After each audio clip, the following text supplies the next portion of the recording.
Странци се присутни во точно 5367 компании во државата, а од нив најмногу се од Турција, вели анализата на Carget Group. Турскиот капитал во земјата е доминантен и тој е вреден стотици милиони евра. Дури 25% од фирмите имаат барем по еден основач турчин или нив ги има во 1343 фирми.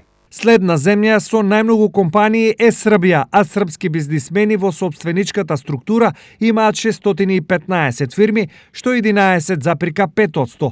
Бугарскиот капитал во земјата е присутен со 11,2%, што значи нив ги има во 605 компании. Следно по сериозно присуство е на Грција со 8,7% или во 306 фирми. Но освен од соседните, капитал во Македонија има и од други интересни земји, 11 од Панама, 3 од Бахамите, а има и од Еквадор, Колумбија, Сејшели, Судан, Боливија, Барбадос и други екзотични земји кај нас познати по сосема друго. Аналогно на кредибилитетот, најголем дел од компаниите од овие земји се регистрирани како трговски. Тие на број се 1530, од тука и прашањето колку овие компании се сигурни и колку нашата економија може на нив да се потпре.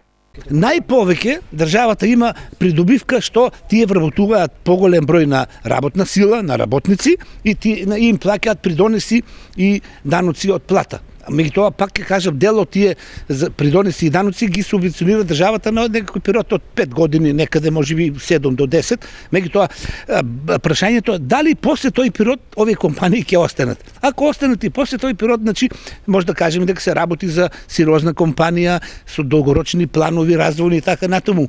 Иако 70% од странските компании се лоцирани во Скопје, нив во немал број ги има и во источниот регион. Еве, во кои градови тие се сместени? Во Штип има 103, Кочани 33, Свети Николе 20, Виница 17, Делчево 12 и во Пробиштип 10 странски фирми.